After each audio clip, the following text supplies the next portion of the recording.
Canada Express Entry Application Submission Frequent Asked Questions. 1. What do I need to submit my Express Entry profile? When submitting your Express Entry profile, IRCC will ask you for information from the following documents: your passport or travel document, language test results, proof of Canadian education or your Educational Credential Assessment (ECA) report, proof of funds, provincial nomination if you have one, written job offer from an employer in Canada if you have one. 2. How can I find out my NOC code for Express Entry? You can identify your National Occupation Classification (NOC) code here. 3. Will IRCC keep my profile after 1 year? No. Your profile expires after 1 year. If you wish to remain in the Express Entry pool, you need to wait for your profile to expire, and then submit a new one on IRCC's website.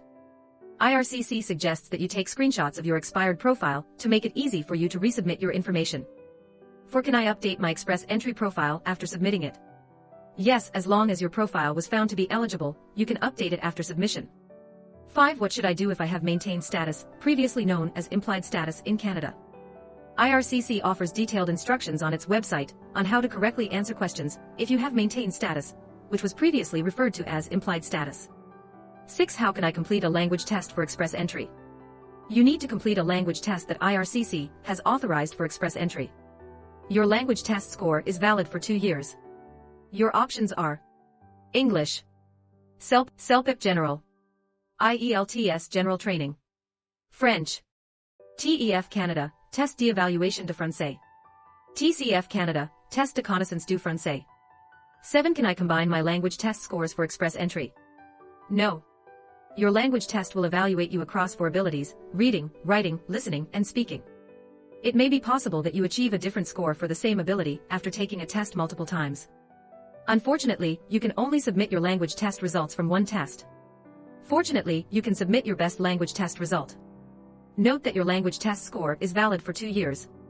One approach you can pursue is entering the Express Entry pool, retake the language test until you get your desired score, and then update your Express Entry profile to increase your CRS score. 8. How can I obtain an ECA for Express Entry? You need to obtain your Educational Credential Assessment (ECA) from a body that is designated by IRCC.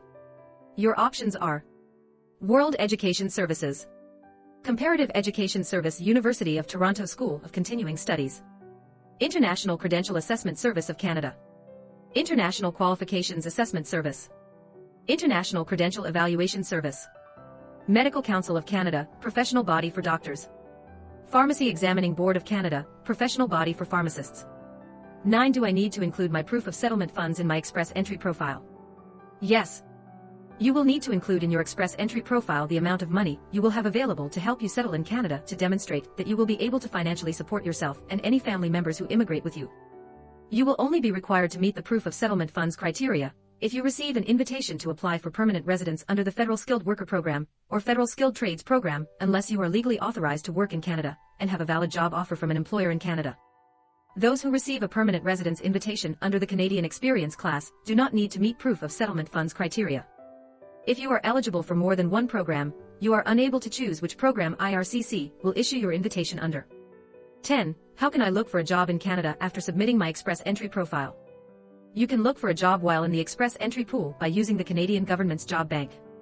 You can also apply directly to employers in Canada, use private sector job boards, and network with employers through social media. Note, there are scammers out there who will ask you to pay a fee for a job offer which is illegal in Canada. Please read here to learn how to avoid job offer scams. 11. I was previously ineligible but now I am eligible for Express Entry. What should I do? You will need to create a new profile and submit it on IRCC's website again, since ineligible profiles are no longer valid and cannot be changed. 12. What do I need to do if I get an ITA for permanent residence? You will need to provide IRCC with requested documents and pay any necessary fees. Examples of requested documents include valid passport, birth certificate, language test results, Educational Credential Assessment (ECA), police clearance certificates, medicals, and more.